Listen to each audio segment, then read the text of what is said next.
시사. 안녕하세요. 전종철의 전격시사 진행을 맡은 전종철 기자입니다. 윤석열 대통령이 취임 2주년 기자회견에서 김건희 여사의 처신에 대해 사과했습니다. 해병대원 순직 문제는 진행 중인 수사를 지켜본 뒤 미흡하면 특검을 도입하자고 말했습니다. 윤 대통령은 부총리급 부처인 저출생 대응 기획부를 신설하는 한편 의료개혁과 연금개혁을 임기 내 완수하겠다고 강조했습니다. 국민의힘은 진솔하고 허심탄회한 회견이었다고 평가한 반면 민주당은 반성도 국정쇄신 의지도 없이 민심을 철저히 외면한 회견이었다고 비판했습니다. 국민의힘은 새 원내대표로 추경호 의원을 선출했습니다. 문재인 정부 때 금융위원장을 지낸 은성수 전 위원장이 아들 병역 회피를 위해 병무청 공무원들에게 부정청탁을 했던 것으로 드러났습니다. 오늘 방송에선 민주당 진성준 정책위 의장, 국민의힘 윤희석 대변인과 함께 대통령 기자회견 등 정치 현안 자세히 분석합니다. 5월 10일 금요일 전종철의 전격시사 출발합니다.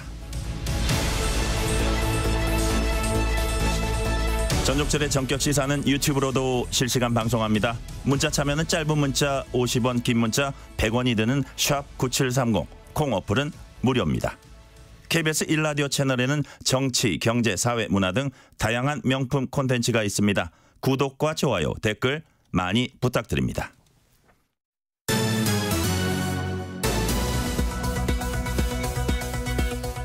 뉴스브리핑 KBS 보도본부 우정화 기자 나와 있습니다. 어서 오세요. 안녕하세요. 오늘 첫 소식 윤석열 대통령 기자회견 내용 살펴봅니다. 무엇보다 부인 김건희 여사와 관련된 사항에 대해 어떤 말을 할지 관심이 집중됐었는데요. 윤 대통령 직접 사과했죠. 네, 윤 대통령은 고가 가방 이 수수 의혹에 대해서 처음으로 국민들께 사과를 했습니다. 아내의 현명하지 못한 처신으로 국민들께 걱정을 끼쳤다면서 사과를 했습니다. 그러면서 지금 검찰이 수사를 하고 있으니까 이 수사에 대한 입장은 따로 언급하진 않겠다면서 공정하고 엄정하게 수사를 잘할 것이라고 말을 했습니다. 하지만 제기됐던 이 도이치모터스 주가 조작 의혹에 관한 특검 도입에 대해서는 사실상 거부 입장을 좀 분명히 하기도 했습니다. 진상 규명이라는 특검 취지에 맞지 않는 정치 공세다 이렇게 일축하기도 했습니다. 또 관심을 모았던 게 해병대원 특검법입니다. 여기에 대해서는 어떤 입장 밝혔습니까? 네, 윤 대통령은 우선 이번 이 사망 사건에 대해 안타깝다고 말을 했습니다. 그러면서 공수처에서 지금 수사가 진행 중이니까 수사 결과를 먼저 보고 이 결과가 미흡하면 도입하자고 사실상 거부권 행사를 좀 시사했습니다. 봐주기 의혹이 있다, 이 납득이 안 된다라고 하면 윤 대통령 자신이 먼저 이 특검을 하자고 주장하겠다고 말을 했습니다. 특히나 출국 금지됐던 이종섭 전 국방부 장관을 호주 대사로 발령을 한 이유에 대해서는 방산 수출이 목적이었다면서 당시에 출금 사실을 몰랐다 이렇게 해명을 하기도 했습니다. 지금 의정 갈등이 또 문제가 되고 있는데 윤 대통령이 의료개혁 또 연금개혁에 대한 의지도 또 밝혔죠? 네, 말씀하신 대로 지금 의정 갈등이 지금 좀 장기화하는 상황인데요. 윤 대통령은 의료개혁 의지를 다시 한번 어제 밝히기도 했습니다. 이 폭발적으로 증가하는 의료 수요 또 지역 의료 체계의 문제점 등을 고려를 하면 의료개혁을 더는 좀 미룰 수가 없다는 겁니다.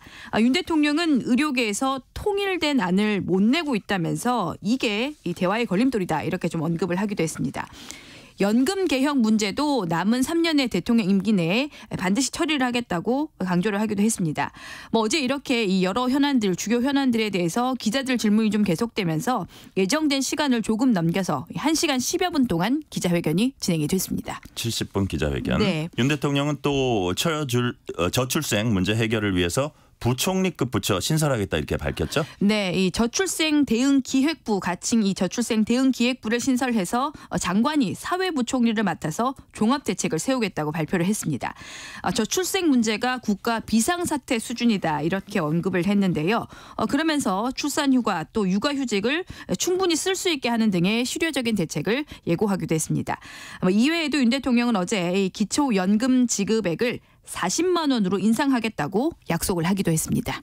대통령 회견에 대한 정치권 반응 어땠습니까? 늘 그렇듯이 사실 여야 반응 이번에도 또 크게 엇갈렸습니다. 네. 이 더불어민주당은 민심을 철저히 외면한 회견이었다고 혹평했습니다. 특히나 좀 민주당이 그동안 강하게 추진을 해왔던 민생회복지원금 또 이 최상병 특검을 사실상 거부를 했다면서 이 모든 권한을 동원해서 두 사안을 관철시키겠다 이렇게 강조를 하기도 했습니다. 김건희 여사 특검법에 대해서도 정치 공세가 아닌 총선 민심이다 이렇게 민주당은 반박했습니다. 반면에 국민의힘은 진솔을 하고 허심탄회한 회견이었다고 환영 입장을 밝혔습니다. 국민의 삶을 바꾸는데 부족한 점이 있었다는 걸 솔직히 인정하면서 질책을 겸허한 마음으로 받아들인다는 다짐도 있었다면서 호평했습니다. 다음 소식입니다. 국민의힘 새 원내대표에 추경호 의원이 선출됐습니다. 표를 많이 얻었어요. 네, 어제 1차 투표에서 압도적 지지로 당선이 된 겁니다. 이 친윤으로 분류가 되죠. 이 신임 추 원내대표는 당리당략에 치우친 부당한 정치 공세에 대해서는 결코 물러서지 않겠다면서 이 거대 야당의 의회 독재에 강하게 맞서겠다 이렇게 좀 포부를 밝혔습니다. 아시다시피 22대 국회는 범야권 의석수가 192석입니다. 정말 녹록지 않은 과제가 이 신임 원내대표 앞에 놓였는데요. 당장 어제도 이 박찬대 민주당 신임 원내대표가 지난 2016년을 언급을 했습니다. 지난 2016년 야권이 170석일 때도 결국 대통령 탄핵이 의결됐다 이런 발언을 하면서 공세 수위를 좀 높였는데요. 이런 상황에서 야권과 이 갈등을 최소화하면서 협치를 할 수 있을지 신임 원내대표가 시험대에 올랐습니다. 네, 그렇군요.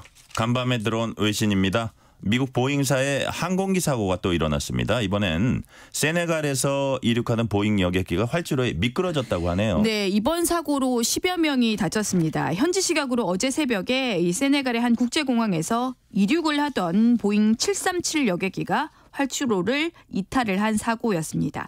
그런데 보잉기 사고는 같은 날에 또 일어났습니다. 이 튀르키예의 한 공항에서 보잉기가 착륙을 하다가 타이어가 파손돼서 승객 200명이 비상 탈출을 한 사고였는데요. 그런데 이것도 모자라서 그 전날인 현지 시각 지난 8일에도 역시나 이 튀르키예 공항에서 보잉기 사고가 있었습니다.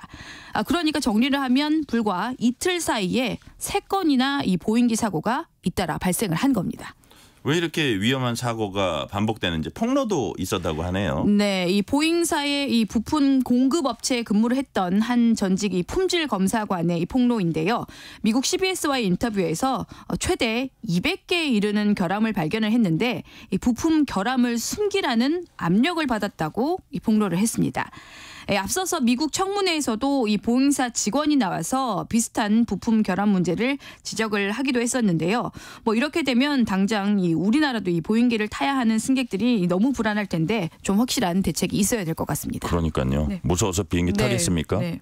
자, 다음 소식입니다. 김건희 여사의 고가 가방 수수 의혹과 관련한 검찰 수사가 속도를 내고 있습니다. 검찰이 먼저 고발인 조사를 시작했다고 하네요. 네, 어제 이 김건희 여사에게 가방을 건넸던 이 최재형 목사를 고발했던 이 시민단체 관계자가 어제 이 첫 소환 조사를 받았습니다.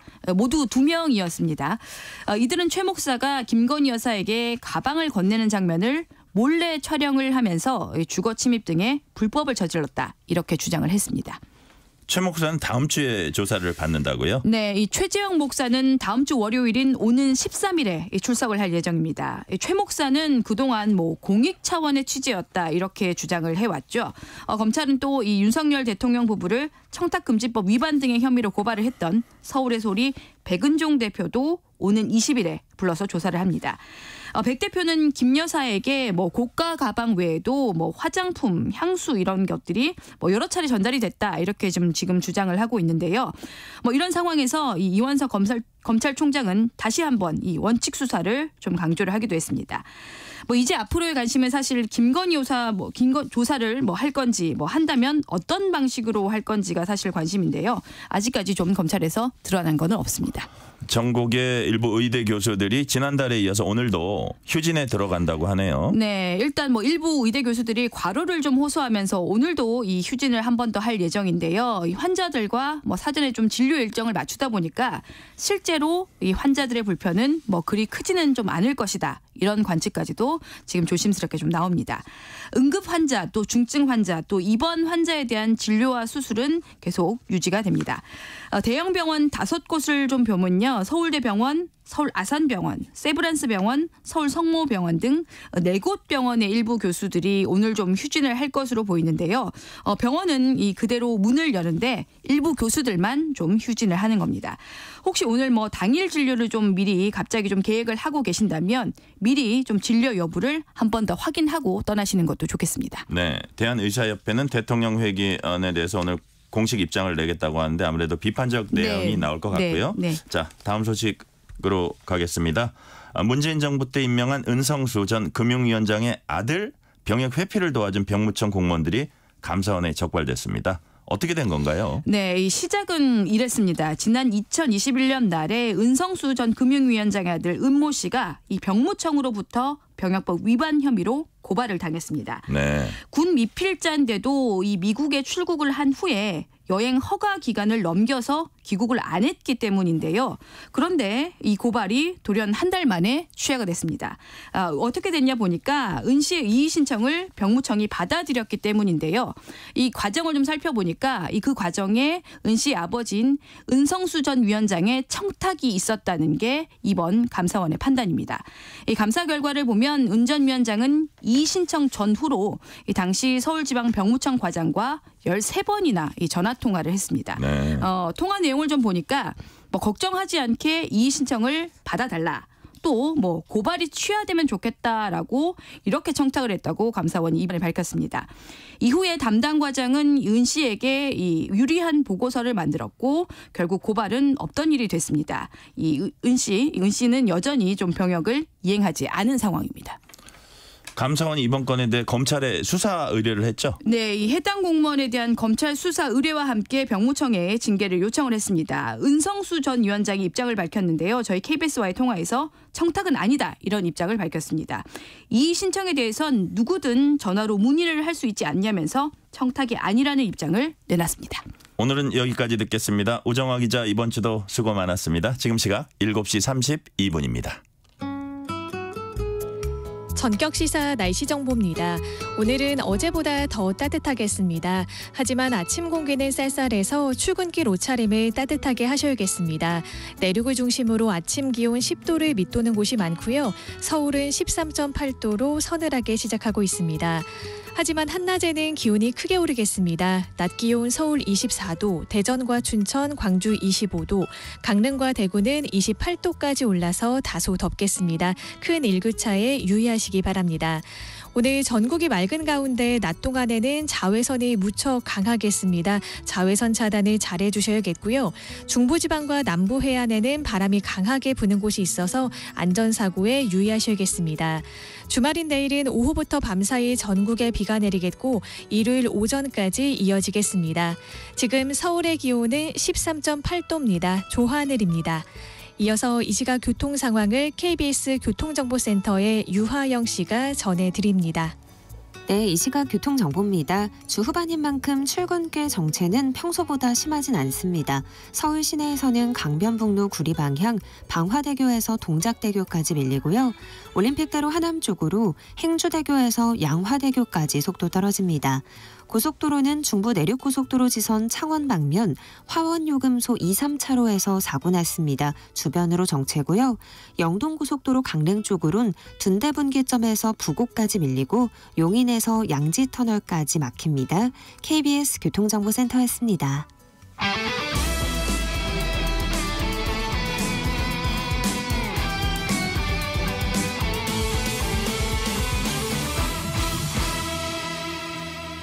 전종철의 전격 시사.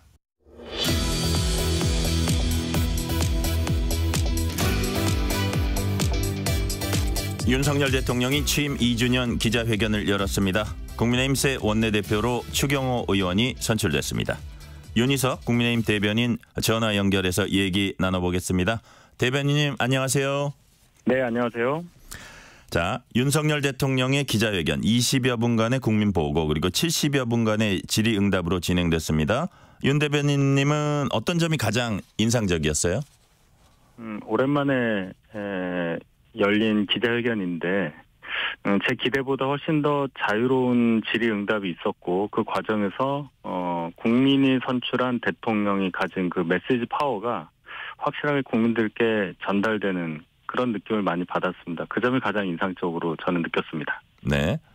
저희가 뭐 워낙 시험을 거치면서 자라와서 그런지 점수 매기는 거 좋아합니다. 윤 대통령 기자회견 100점 만점에 몇 점입니까? 저는 적어도 70점 이상은 드리고 싶습니다. 네. 뭐 좀 높은 점수란 의미의 70점입니까?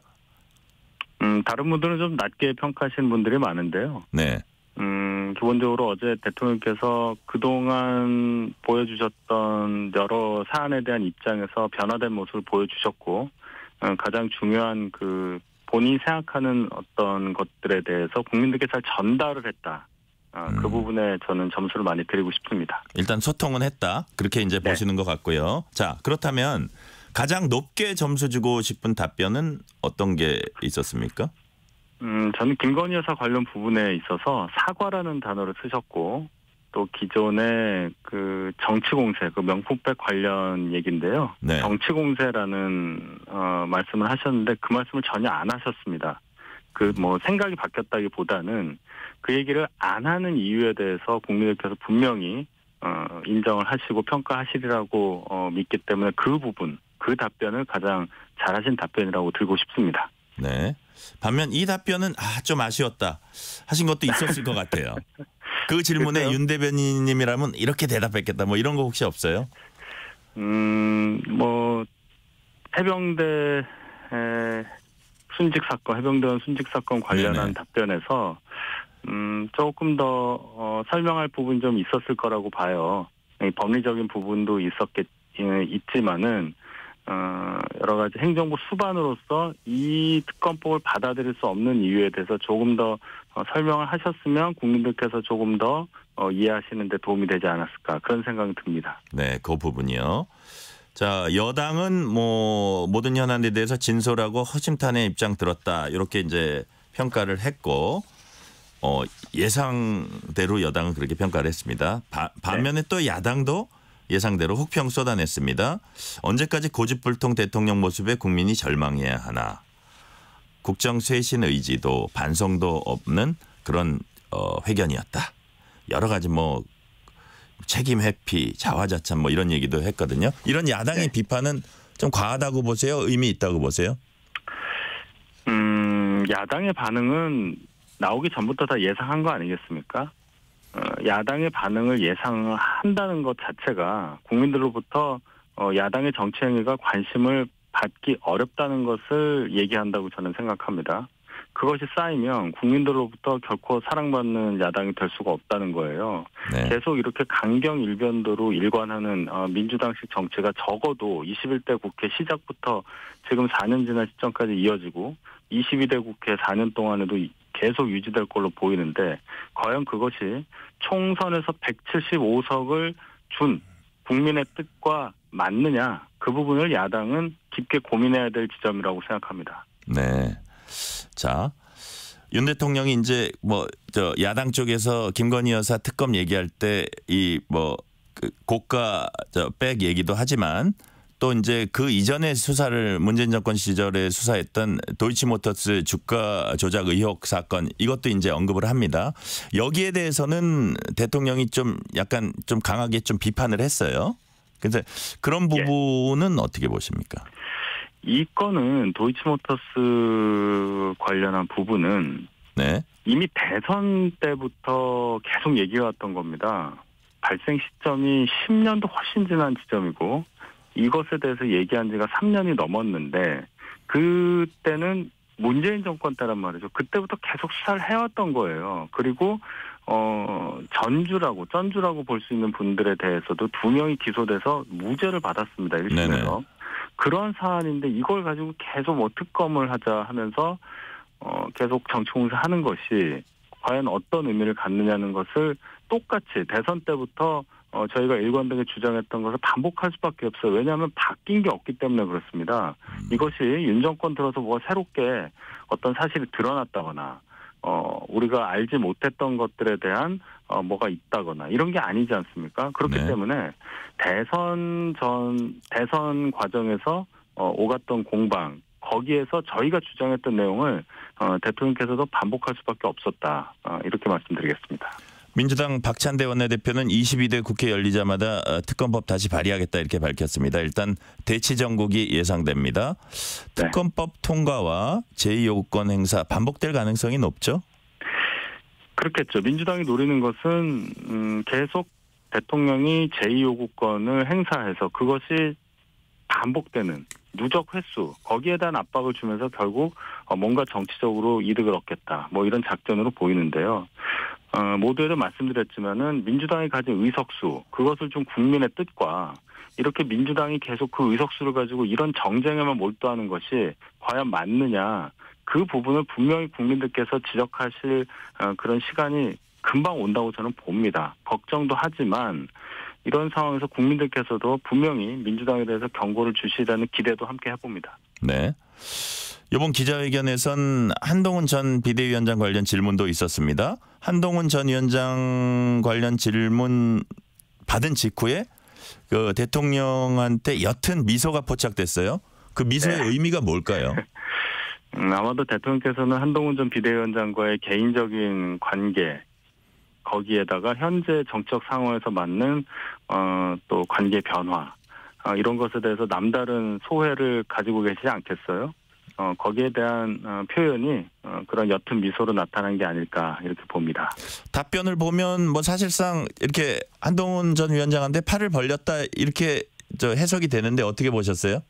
네, 저는 그렇게 봅니다. 아무리 뭐 두 분의 개인적 관계야 저희가 속까지 알 수는 없지만 한동훈 비대위원장이 정치를 계속 한다고 얘기를 했어요. 네. 그러면 당연히 현직 대통령이 윤 대통령과 개인적 관계를 떠나서 분명히 만나실 수밖에 없는 거고, 그 과정에서 모든 것이 또 잘 해결되지 않을까, 그런 차원에서 대통령께서도 굉장히 열린 마음을 표시하신 게 아닐까, 저는 그렇게 평가합니다. 실제로 지금 말씀하신 대로 어저께 한동훈 전 위원장의 어떤 정치적 위상이랄까 그런 데 대해서 좀 높이 평가하는 발언을 대통령이 했거든요. 그래서 네네. 뭐 오찬이든 만찬이든 조만간 뭐 만나게 될 수도 있고, 그거는 뭐 두 분의 어떤 스탠스에 따른 건데, 대변인님 보시기에 좀 약간 더 한 발 더 나간 질문입니다만, 네. 한동훈 전 위원장이 전당대회 결국은 나올 것이다, 안 나올 것이다, 어느 쪽으로 보세요? 지금 상황에서 아마도 나오실 수밖에 없는 상황으로 변할 거라고 봅니다. 아, 그래요? 예, 본인의 지금 생각은 거기까지 안 미칠 가능성이 높을 수는 있지만, 지금 보면은 전당대회 나와달라는 서명운동까지 지금 벌어지고 있단 말이에요. 네네. 온라인, 오프라인 모두 통해서 전당대회 나와달라는 서명운동이 지금까지 있었던가, 그런 것을 본다면 적어도 뭐 그분들이 아마 당원 또는 적극 지지층이라고 보거든요. 네. 그런 상황이라고 한다면 한동훈 비대위원장이 그러한 지지층의 요구와 기대를 저버릴 수는 없지 않을까. 네. 그래서 전당대회가 있을 경우에 출마할 가능성이 지금 상황으로서 제가 개인적으로는 높다고 봅니다. 네, 그렇군요. 나올 것이다가 아니고 우리 대변인님은 나올 수밖에 없을 것이다, 이런 표현을 쓰셨어요. 네. 자, 다음 질문할게요. 윤 대통령으로 다시 넘어갑니다. 의대 증원은 미룰 수 없다. 의료개혁과 관련해서 정부는 저희가 생각하는 로드맵에 따라 뚜벅뚜벅 걸어갈 것이다 라고 했습니다. 오늘 뭐 의사협회에서 입장도 낸다고 해요. 이 부분 역시 강대강 대치가 예상되네요. 그렇습니다. 지금까지 이어져 왔던 방식과 형태에서 크게 바뀌지 않은 상황이 계속 이어져서 답답한 상황인데, 국민들께서 이제는 굉장히 많은 피로감을 보이고 계시기 때문에, 다른 부분도 아니고 의료라서 어떤 식으로라도 돌파구를 마련을 해야 됩니다. 약간 희망적인 것은 의료계에서 어느 정도는 아주 처음에 있어서의 그 강경한 모습보다는 조금 누그러진 모습, 뭔가 정부와 대화를 하고자 하는 모습이 보이기 때문에, 네. 제가 뭐 시기를 예상할 수는 없습니다만은, 파국이 나오면 안 되는 거 아닙니까? 파국이 되면 안 되기 때문에, 조만간 뭔가 국민들께서 그래도 해결이 된다라고 느끼실 수 있을 만한 어떤 상황이 이어질 수 있다고 저는 기대하고 싶습니다. 네. 자, 민주당은 윤 대통령이 언급한 저출생 대응기획부 신설 문제에 대해서 찬성 입장을 밝히면서 저출생 문제 함께할 부분이 있는지 전향적으로 검토하겠다 이렇게 밝혔습니다. 박찬대 원내대표 말인데요. 직제 개편 신설 이런 게 입법 사항이잖아요. 그래서 예. 과반 야당의 협조가 필요하고 따라서 이 부분 비교적 순조롭게 진행될 수도 있을 것 같아요. 예, 그런 부분은 굉장히 다행스럽고 평가받을 만한 부분이라고 봅니다. 다른 문제가 아니고 전국민적인 국가의 미래에 관련된 문제 아니겠습니까? 저출생 문제가. 그래서 이제 정부 조직법을 개정해야 되는 문제가 있으니까 지금 솔직히 말씀드려서 정부 출범하면 정권 바뀌면 정부조직법 개정을 해서 새로 임기를 시작하는 대통령의 생각과 공약에 맞게 정부 조직을 바꿔줘야 되는데 2년 동안 그걸 못하고 있었잖아요. 뭐 여가부 폐지를 비롯해서. 네. 이번에 그 부분까지 포함해서 적어도 정부가 늦었지만 제대로 일할 수 있는 그런 정부 조직법 개정까지 이어지기를 저는 바랍니다. 네. 자, 국민의힘 원내대표로 추경호 의원이 어제 선출됐습니다. 102명 중에 70표를 얻었다고 해요. 압도적인 표차인데 네. 당선된 다음에 108명이 똘똘 뭉치자 단일 대우를 강조했습니다. 당장은 이제 특검법 재투표나 이런 데서 단일 대우 유지될 수 있을지가 관건입니다. 어떻게 될 것 같습니까? 단일 대우가 유지되죠. 어제 추경호 원내대표도 그 점을 강조를 한 건데 저희가 의석수가 108석이고 민주당에서 또는 기타 야당이 다 뭉치면 192석이 되는데 뭐 재의결이라든지 이런 부분에 있어서 그 절대선이라고 할 수 있는 200석에 모자라고 저희가 어느 정도 거기에서 8석 정도 더 갖고 있는 상황이라서 네. 원내대표 입장에서는 소위 말하는 표단속 그것이 아마 계속 4년 내내 이어질 가장 큰 과업이라고 봅니다. 이런 상황에서 국민의힘 의원 당선자들 22대 임기를 시작할 분들이 4년 동안 어떻게 해야 되느냐 거기에 대해서 각오는 다 같다고 봅니다. 그것을 표현한 게 단일 대우라는 건데요. 어쨌든 민주당 또는 야당에서 숫자를 앞세워서 과도하게 요구하는 정치적 공세에 대해서는 단호히 맞설 것이다. 저는 그렇게 생각합니다. 네. 추경호 의원의 원내대표 당선은 경제부총리 출신으로 당내 대표적인 경제정책통이다 이런 게 아마 높은 점수를 받지 않았나 제가 이제 관측이 되는데 네. 또 이제 정부와는 주요 정책에 대해서 조율을 해야 되는 자리고요. 또 야당과 협상을 벌여 나가야 하잖아요. 그래서 네. 이제 야당이 각종 특검법 쟁점 법안 줄줄이 통과될 것으로 예상되는데 그 도전이 만만치 않을 겁니다. 이걸 어떻게 헤쳐나갈 수 있을까요? 추경호 신임 원내대표에 대한 평가 중에 가장 주류를 이루는 평가가 합리적이라는 거예요. 합리적이다.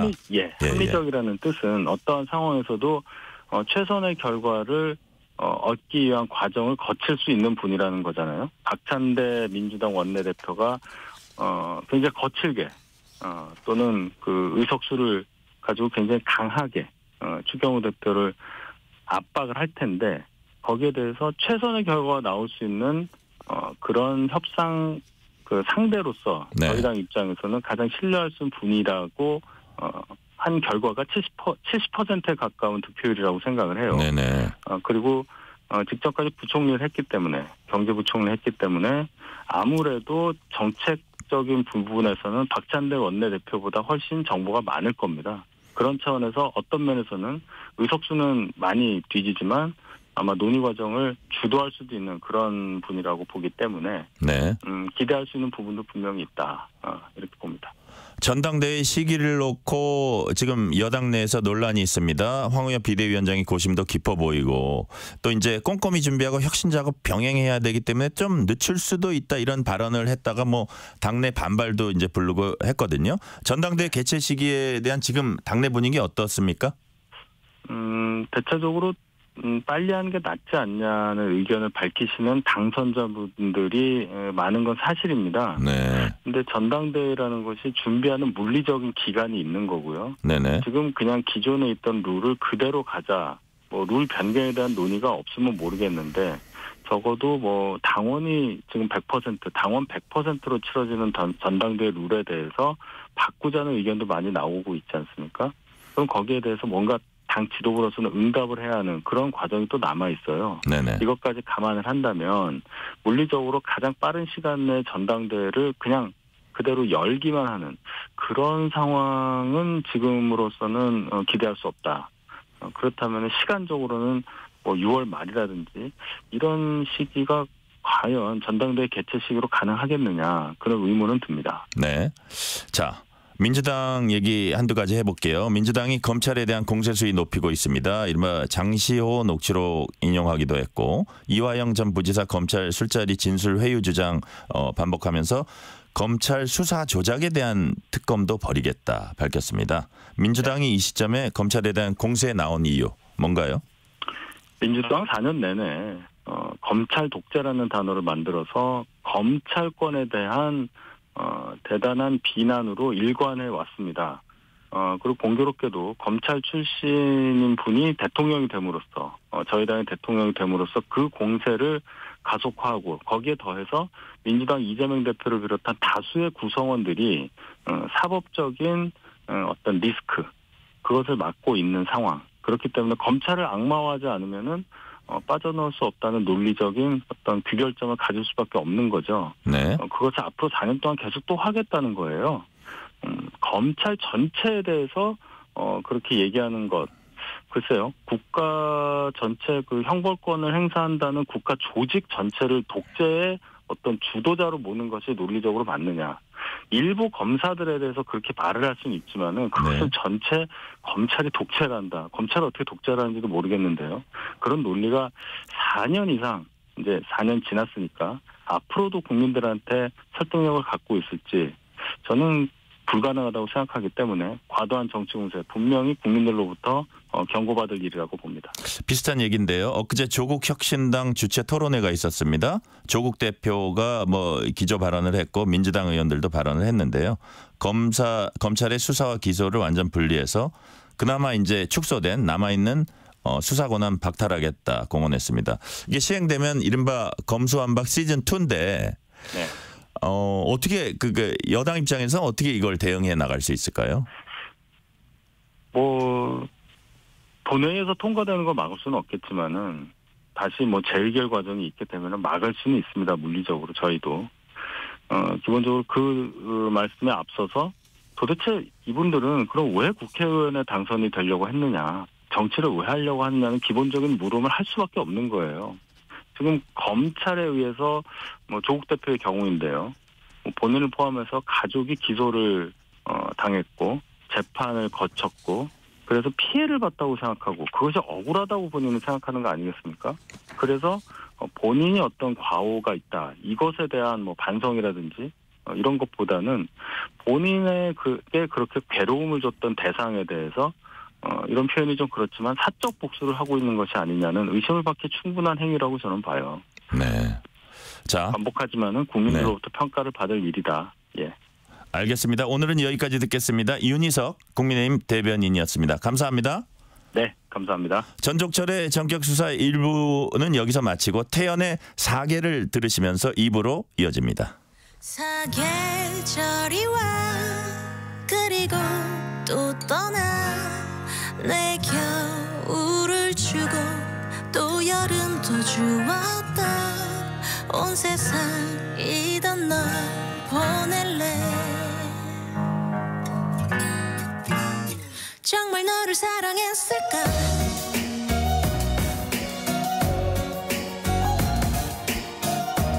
언제야 봄이던가 맞아 그땐 한참 서로가 셰익스피어의 연극 같은 마지막이 될 사랑 마주한 듯 둘밖에 안 보였나 봐 다른 걸 좀 보고파 I gave you the world 너만이 전부라 내 겨울을 주고 또 여름도 주었지 뜨겁고 차갑던 그 계절에 정말 너를 사랑했을까 내가 너를 사랑했을까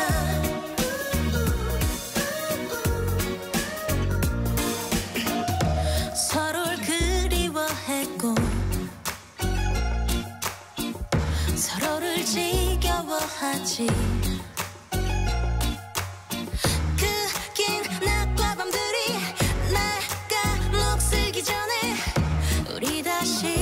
반짝이자 또 계절이 바뀌잖아. I gave you the world. 너만이 전부라. 내 겨울을 주고 또 여름도 주었지. 뜨겁고 차갑던 그 계절에 정말 너를 사랑했을까. 내가 너를 사랑했을까.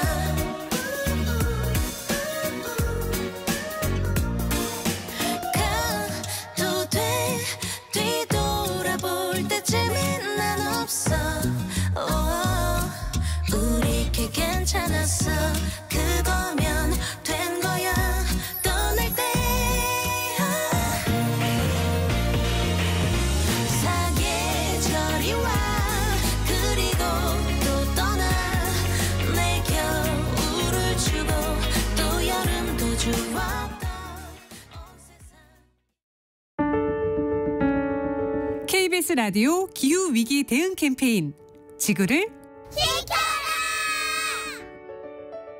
네, 안녕하세요. 저는 사단법인 트루라고 하는 환경단체에서 일을 하고 있는 활동가 강동원입니다. 플라스틱 장난감으로 인한 환경 문제를 해결하는 것에 좀 집중을 해서 활동을 하고 있는 단체예요. 이 장난감이 문제가 되는 게 플라스틱뿐만이 아니라 모터, 스피커, 회로판 이렇게 다양한 재질로 이루어져 있다 보니까 이거를 재활용을 하기 위해서는 어떤 분해 작업이 이제 이루어져야 되는데 그게 또 쉽지가 않아요. 그러다 보니까 장난감은 대부분 이제 매립되거나 소각이 되는 실정이고요. 장난감을 재사용하기 위해서는 이걸 다시 팔았을 때 돈이 되어야 되는데 그냥 이제 영리 기업들이 일반적으로 이걸 고쳐서 다시 판다라고 했을 때 돈이 벌리지 않고 그래서 결국 장난감은 재활용되지도 않고 재사용되지도 않고 대부분 매립되거나 소각돼서 미세 플라스틱이 되거나 아니면은 그냥 이산화탄소가 돼가지고 기후변화에 이제 영향을 끼치는 거죠.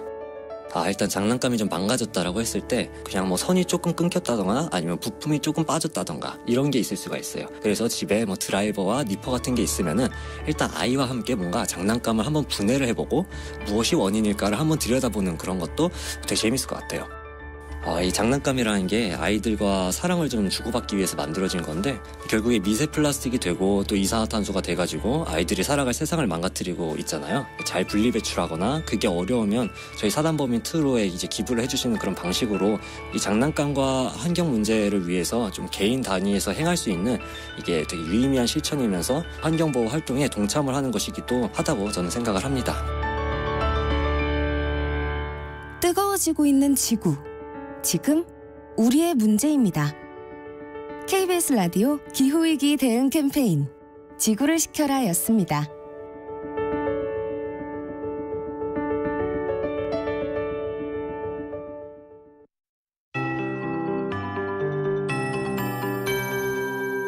KBS 58분 날씨. 오늘 아침 맑은 하늘이 반겨주고 있습니다. 오늘도 전국이 쾌청하고 따뜻한 봄 날씨가 이어지겠는데요. 한낮 기온이 어제보다 더 오르겠습니다. 강릉과 포항, 대구 28도까지 올라서 다소 덥겠고요. 그 밖에 내륙 지역은 서울 24도, 춘천과 광주 25도, 청주 26도까지 오르겠습니다. 다만 아침 저녁으로는 쌀쌀합니다. 현재 내륙을 중심으로 10도를 밑도는 곳이 있고요. 서울도 14도 선으로 서늘하게 시작하고 있습니다. 기온차가 15도에서 20도가량 크게 벌어져서 출퇴근길에는 겉옷을 잘 챙겨 입으셔야겠고요. 한낮에는 자외선이 강해서 자외선 차단을 잘 해주셔야겠습니다. 오늘 중부지방과 남부 해안에는 바람이 강하게 부는 곳이 있겠는데요. 특히 오늘 밤부터 내일 사이 강원 영동에는 바람이 매우 강하게 불겠습니다. 주말에는 비바람이 불겠습니다. 내일 오전 경기 북부와 강원 북부 내륙을 시작으로 오후에는 그 밖에 전국으로 비가 확대돼 밤에는 전국에 비가 내리겠습니다. 비는 모레 일요일 오전까지 이어지겠는데요. 특히 남해안과 지리산 부근, 제주도에는 많은 비가 예상됩니다. 일요일 오후부터 날이 차차 맑아지면서 다음 주에는 대체로 맑은 날씨가 전망됩니다. 현재 서울의 기온은 14.7도, 습도는 78%입니다. 조하늘입니다.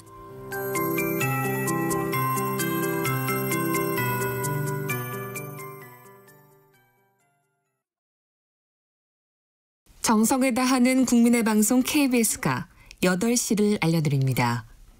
AM 711kHz, FM 97.3MHz, KBS 1라디오입니다.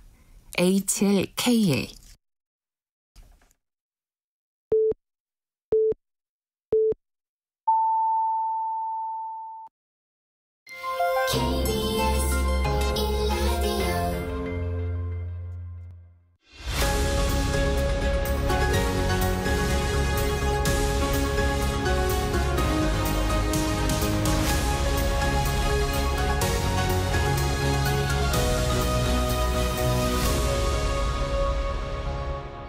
전종철의 전격 시사.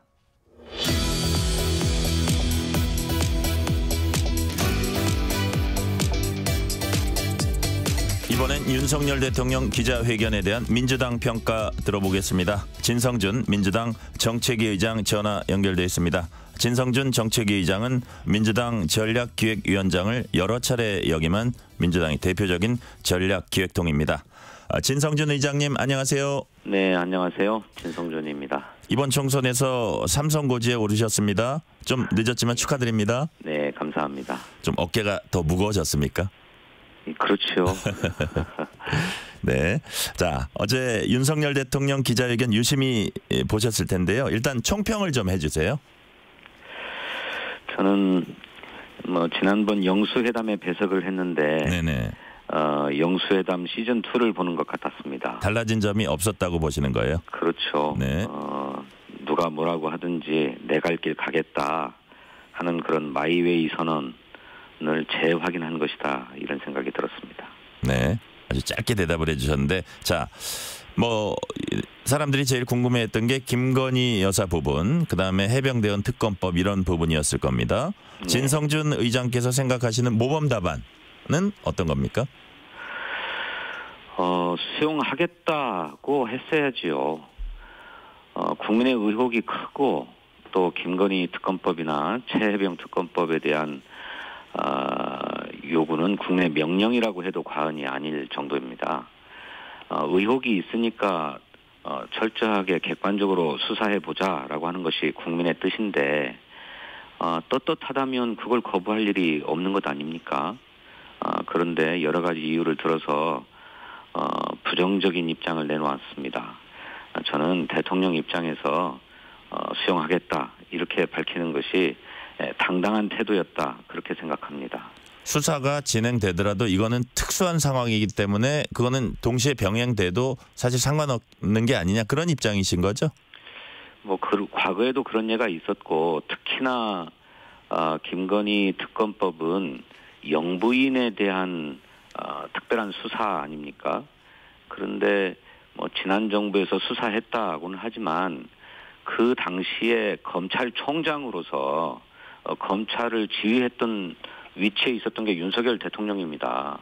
그런데 그 검찰총장의 부인에 대한 수사가 제대로 이루어지지 못했다. 뻔한 것 아니겠습니까? 그러니 이제라도 객관적이고 공정한 수사기관인 특별검사가 수사하는 것이 누가 보더라도 공정하고 객관적인 입장에서 수사가 진행된다고 볼 수 있는 거죠. 네. 또 최해병 특검법도 마찬가지입니다. 지금 여러 가지 정황들이 흘러나오고 있습니다만 최해병 사건에 대한 해병대 수사단의 1차 수사, 1차 조사를 수정하라고 요구하고 수사 기록을 다시 회수해 가지 않았습니까? 네. 여기에 대통령실이 개입한 정황이 막 드러나고 있어요. 그리고 특검법에 의하면 대통령 자신이 수사의 대상이기도 합니다. 그런데 당신이 걸려있는 문제를 특검법 받을 수 없다라고 한다면 그 이해 충돌이지요. 당신은 입장을 낼 수 없고 국회에서 결정한 대로 하겠다라고 하는 것이 이해 충돌을 피하는 바른 입장이라고 생각합니다. 네. 자, 윤 대통령이 김 여사 명품백 수수 의혹에 대해서 사과를 했습니다. 이건 또 이거대로 진전된 그 입장 아니냐 이런 평가도 있어요. 이건 어떻게 보세요? 진전된 입장이 아니라 그건 지난번에 우리 KBS와의 단독 대담에서도 네. 박절하지 못해서 거절하지 못했는데 우려가 있어서 죄송하다라는 사과의 입장을 내지 않았습니까? 이번에는 현명하지 못했다 이런 표현을 썼는데 그때나 지금이나 달라진 게 없지요. 그것은 그저 그냥 무슨 인사치레 선물을 받은 것이 아니라 뇌물 의혹이 있는 겁니다. 수백만 원짜리 명품백이라는 것 아닙니까? 그 대통령의 부인이 당연히 거절했어야 하고 현장에서 직접 거절하기 어려웠다면 그 바로 돌려줬어야 될 일 아닙니까? 그런데 그걸 그냥 지금도 가지고 있는 거잖아요. 이건 뇌물 혐의로 당연히 수사되어야 될 사안인데 현명하지 못해서 사과드리고 있다. 뭐 이 말 한마디로 넘어갈 수 있는 문제가 아니라고 생각합니다. 네. 22대 국회에서 민주당은 김건희 여사 특검 주제랄까요? 그 범위를 좀 넓혀가지고 더 확대해서 발의할 계획이세요? 지금 영부인에 대한 의혹이 참 많습니다만 가장 국민의 의혹이 큰 사건은 크게 세 가지로 집약된다고 생각합니다. 하나는 도이치모터스 주가 조작 의혹 사건이고요. 또 하나는 서울 양평 고속도로의 노선이 석연치 않은 이유로 수정된 의혹. 그리고 세 번째로는 아까도 말씀드린 명품백 뇌물 의혹. 요 세 가지 사안입니다. 그 외에도 뭐 코바나 컨텐츠 뇌물성 협찬 의혹 사건도 있고 뭐 학력 경력 위조 문제도 있습니다만 국민의 의혹은 앞서 말씀드린 세 가지 의혹으로 집중된다고 생각합니다. 이것에 대한 종합적인 수사가 필요하다. 저희들은 그렇게 생각합니다. 그러니까 특검의 어떤 범위 안에 그 세 가지는 들어간다. 그런 취지로 이해해도 되겠습니까? 특검법을 발의한다면 그렇게 돼야 된다고 생각합니다. 네. 윤 대통령이 최병 해병대원 특검법에 대해서 사실상 거부권 시사한 걸로 이렇게 해석이 되거든요. 네. 실제로 거부권 행사하면 재표결이 이뤄질 텐데 표결 결과 어떻게 예상하세요? 예상을 하기는 어렵습니다만 네네. 국민의힘 의원들의 찬반 여부가 굉장히 중요한 것 아닙니까? 네네. 이른바 이탈표라고도 하죠. 그렇죠. 지난번에 최혜병 특검법이 처리될 때 국민의힘 의원들은 집단 퇴장을 했습니다. 그런 것으로 봐서 아마도 국민의힘이 당론을 정해서 반대 표결을 하지 않을까 싶어요. 네. 하지만 그 의원들 가운데 몇몇은 찬성하겠다는 의사를 공개적으로 밝혔기 때문에 당론에 따라서 반대하는 것이 정말로 양심에 꺼려진다라고 생각되는 의원들은 소신 투표도 할 수 있을 것이다. 그런 기대는 저희들이 하고 있습니다. 지금 이제 공수처에서 최혜병 사건 수사 중인데 뭐 대통령실까지 수사 범위 확대해서 민주당이 생각하기에도 이거는 좀 유의미한 성과가 나왔다. 만약에 그런 상황이 벌어지면 이에 관한 특검 추진은 보류될 수도 있는 겁니까? 아니 지금 어제 대통령이 그런 말씀하셨어요. 네. 이종섭 전 국방부 장관을 호주 대사로 왜 임명했는가라고 물으니까 출국 금지가 된 사실을 몰랐는데 출국 금지를 하게 되면 소환을 해야 되는데 뭐 2개월, 3개월이 지나도록 공수처가 전혀 소환을 하지 않았다 이런 말씀을 하셨어요. 네네. 왜 그런 것입니까? 공수처 수사를 최혜병 특검을 반대하면서 공수처 수사를 지켜보자라고 얘기를 했는데 공수처가 출국 금지시킨 이종섭 전 장관에 대해서도 한 번도 소환 조사하지 못했잖아요. 네. 저는 공수처의 수사 의지도 뭐 살펴봐야 될 문제지만 물리적 객관적으로 수사 인력이 충분치 않습니다. 공수처가. 그래서 모든 사건이 굉장히 오랜 시간에 걸려서 수사가 이루어지고 있는 것 같아요. 때문에 수사 결과를 기대하기 어렵고 이제라도 특검을 도입해서 수사를 특검에서 진행하도록 하는 것이 바람직하다 이렇게 생각합니다. 네. 자, 좀 정책적인 문제로 넘어갈게요. 윤 대통령이 저출생 극복위에 국가 모든 역량 총동원하겠다. 저출생 대응기획부 신설하겠다 밝혔습니다. 박찬대 원내대표는 저출생 문제에 대해 함께할 부분이 있는지 전향적으로 검토하겠다 하면서 긍정적 입장 나타냈어요.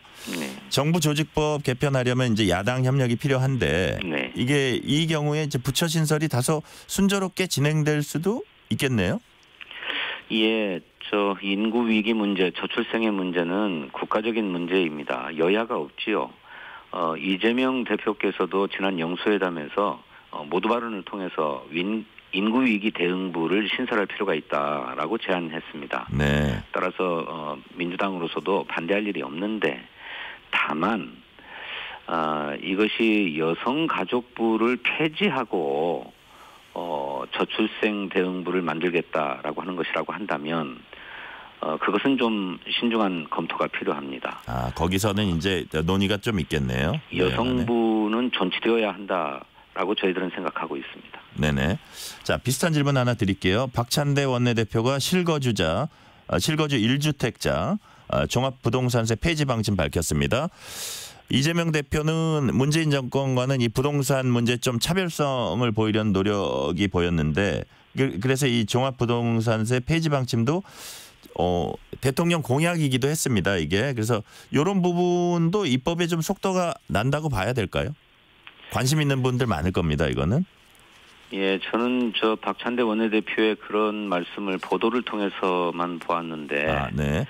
당 내에서 그 문제와 관련된 정책적 검토는 없었습니다. 그런가요? 현재로서는 우리 박찬대 원내대표의 개인적인 견해가 아닌가 이렇게 생각하고 그 문제에 대해서는 당에서 심도 있는 논의가 필요하다 이렇게 생각합니다. 네.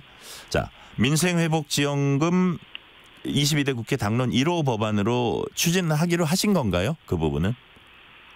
1호 법안이냐 2호 법안이냐 하는 것은 중요하지 않습니다만 네. 민생회복지원금이 지금 긴급하게 투입되어야 된다라고 저희들은 생각하고 있는데 정부가 이에 대해서 대단히 부정적이기 때문에 계속 협상과 수용을 촉구할 생각입니다만 변화가 없으면 결국 입법할 수밖에 없다 이렇게 보고 있습니다. 재원 조달 방안 이런 것들 지급 방식 이런 것들도 조금 당내에서 구체적으로 논의가 되고 있습니까? 예, 저희들은 기왕에도 1인당 25만 원, 4인 가구 기준의 100만 원 민생회복 지원금을 지역사랑 상품권의 형태로 지급하자. 예. 그리고 그것도 유효 기간을 일정하게 정해서 반드시 지역 상가에서 소비되도록 하자라고 하는 구상을 가지고 있습니다. 네네. 이것은 물가로 고통받고 있는 국민을 지원하자라고 하는 뜻도 있지만 또 동시에 그렇게 함으로써 정말로 지금 고물가 때문에 내수가 얼어붙어 있는데 특히 어려운 자영업 소상공인들에게 도움이 되게 하자. 내수를 조금 진작시키는 마중물로 사용하자 하는 뜻으로 네. 추진하고 있습니다. 그 구체적인 내용을 법안으로 성안하는 작업을 하고 있습니다. 네. 자, 이런 가운데 민주당이 어제 정책조정회의 열고 22대 국회 운영 방안 논의한 것으로 이제 전해졌습니다. 법안과 정책의 당론 추진 비중 늘리는 방안 이제 검토 중이라고 알려졌는데요. 그 배경이랄까요? 그런 거를 좀 간략히 설명을 해주세요. 그간의 민주당은 우리 개별 의원들의 입법을 존중하고 네. 또 그런 가운데 꼭 필요한 법안에 한해서 당론으로 정하는 절차를 밟아왔습니다. 그런데 그러다 보니까 당이 무슨 일을 하고 있는지 당의 지향과 가치가 우리 국민에게 제대로 전달되지 못하는 측면이 있었던 것 같습니다. 또 한편으로는 개별 의원 개인이 추진하는 법안이 민주당의 어떤 당론 법안처럼 인식되는 그런 오해도 불러오기도 했어요. 그래서 우리 국민에게 민주당이 지향하는 가치가 무엇인지 또 어떤 정책을 펴려고 하는지를 분명하게 제시하고 또 입법을 한다면 그 성과가 당으로 귀결될 수 있도록 당론 입법을 조금 확대해야 되겠다 이런 생각을 갖고 있습니다. 이게 이제 반론을 제기하는 측에서는 이게 이제 그 의원 개개인이 다 헌법기관이잖아요. 그렇다 보니까 강제 당론이랄까 당론이 많아지면 이게 그런 것들을 좀 침해할 수도 있다 이런 반론은 나올 수 있을 것 같고요. 근데 이제 이재명 대표도 최근에 그 당론이 정해졌는데 거기에 반하는 뭐 이런 거에 대해서 좀 문제점에 대해서 약간 그런 취지의 말씀도 하신 걸로 제가 기억을 하는데 만약 당론으로 정해진 어떤 방향과 그게 이제 입법이 됐건 뭐 어떤 정책이 됐건 어떤 당의 중요한 그 결정 사항이 됐건 반대 의견 낸다면 기본적으로 이건 해당 행위가 되는 건가요? 우선 의원 개개인의 법안 발의를 네. 막으려는 게 아닙니다. 그것은 얼마든지 할 수 있어요. 하면서 예. 다만 당이 추구하고자 하는 정책을 분명하게 하겠다라고 하는 것이고 그렇게 당론 법안을 성안하고 당론으로 정하는 과정에서는 의원들의 의견을 충분하게 수렴하는 절차들을 반드시 밟아서 이견이 없도록 할 것입니다. 네네. 자, 대통령 기자회견 중에 느닷없이 비선 논란이 불거졌습니다. 의장님 이제 아까 말씀하셨던 대로 영수회담에 참석도 하셨고 진행 과정, 그 준비 과정에도 참여를 하셨을 텐데 함성득, 임혁백 두 교수님 주장 어떻게 보세요? 그것은 대통령실에서도 부인했고 또 이재명 대표도 그런 비선이 아니라 대통령실의 정무수석과 저희 민주당의 대표 비서실장 사이에 사전 실무 협의가 전부다라고 밝힌 바 있습니다. 네. 저는 그런 무슨 비선의 협의가 있었다는 얘기는 뭐 준비 과정에서나 또는 뭐 영수회담 당시에도 들은 바가 없습니다. 아, 그렇습니까? 자, 윤 대통령이 이재명 대표에게 한라인 구축을 제안했다 뭐 이런 얘기도 있어요. 실제로 그랬습니까? 아니요, 그런 말씀은 없었습니다. 그런데 뭐 그 전에 그런 얘기는 있었죠. 이재명 대표에게 전화를 하려고 보니까 이미 저 전화번호가 입력되어 있더라. 예. 윤석열 대통령이 그렇게 말씀하셨다고 하지 않습니까? 예. 그리고 당연히 우리 이재명 대표 휴대전화에도 윤석열 대통령의 전화번호가 입력돼 있을 거라고 생각합니다. 어느 때든 통화는 하실 수 있는 상황이라고 봅니다. 네. 병원 치료받기 위해 입원하는 이재명 대표에게 윤 대통령이 직통 전화를 해서 안부 인사를 전했다고 합니다. 향후에 다시 만날 가능성 어느 정도로 보세요? 뭐 대통령도 뭐 형식에 구애받지 말고 자주 만나자는 말씀을 하셨고 또 이재명 대표도 만나는 것은 그렇게 하자 언제든 만나자라고 화답을 했기 때문에 뭐 2차, 3차 영수회담의 가능성이야 늘 열려 있는 것이라고 생각합니다. 그런데 다만 그렇게 만나서 뭔가 합의를 만들고 또 국민에게 선물을 하려고 하는 그런 노력이 있어야지 그냥 각자가 하고 싶은 말 하고 헤어지면 그게 무슨 소통이며 그게 무슨 의미가 있겠습니까? 저는 대통령의 전향적인 입장 전환이 선행돼야 된다. 야당이 전하는 국민의 목소리를 듣고 그것을 꼭 수용해야 되겠다고 생각하는 이런 발상의 전환이 필요하다. 그런 것 없이 뭐 전화 통화를 하거나 자주 만나는 것 이런 것이 큰 의미가 없다. 저는 그렇게 생각합니다. 국민의힘 신임 원내대표가 선출됐습니다. 여야 신임 원내대표의 케미 어떻게 예상하세요? 글쎄요, 대통령이 어제 기자회견에서도 뭐 내 갈 길 가겠다 이렇게 밝힌 이상 뭐 이를 뒷받침하고자 하는 여당인 국민의힘 입장에서 협치에 전향적으로 나설 것을 기대하기는 좀 어렵지 않을까 싶습니다. 더구나 대통령 밑에서 경제부총리를 했던 추경호 의원이 뭐 70%에 가까운 득표를 하면서 압도적으로 당선이 됐는데 그런 상황을 고려하면 여야의 무슨 케미 이런 거를 기대하기가 어렵고 네. 22대 국회에서도 험한 대치가 계속되지 않겠나 이런 우려를 하게 됩니다.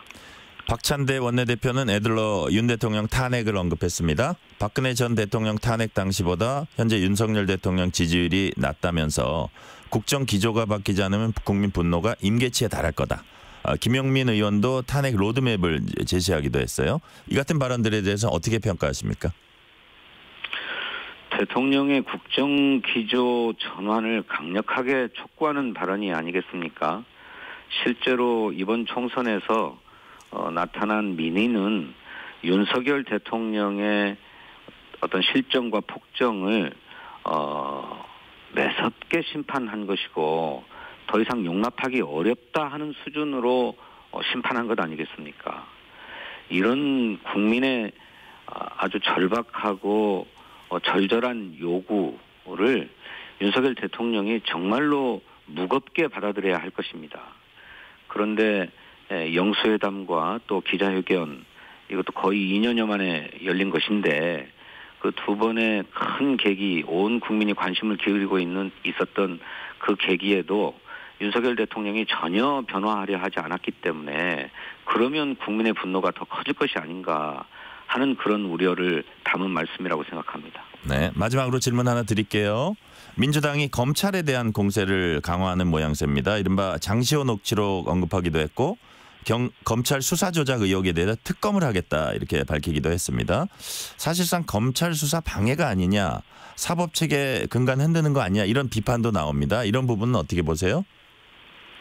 검찰의 수사가 합법적으로 이루어져야지 무슨 술판을 벌여가지고 피의자를 회유하려고 하고 또 무슨 피의자와 특수한 관계를 맺어가지고 무슨 진술을 증언을 조작하려고 하고 형량 거래를 하려고 하고 하는 이런 불법적 행위를 어떻게 용납합니까? 그런 일들은 진상을 밝혀서 그게 만일 사실이라면 형사처벌해야 수사가 공정하게 이루어지는 것 아닙니까? 그것이야말로 수사를 공정하게 하자고 하는 것이지 그것이 어떻게 수사 방해가 될 수 있습니까? 네. 납득할 수 없는 얘기입니다. 네네. 자, 오늘은 여기까지 듣겠습니다. 진성준 민주당 정책위 의장이었습니다. 의원님 감사합니다. 네, 감사합니다.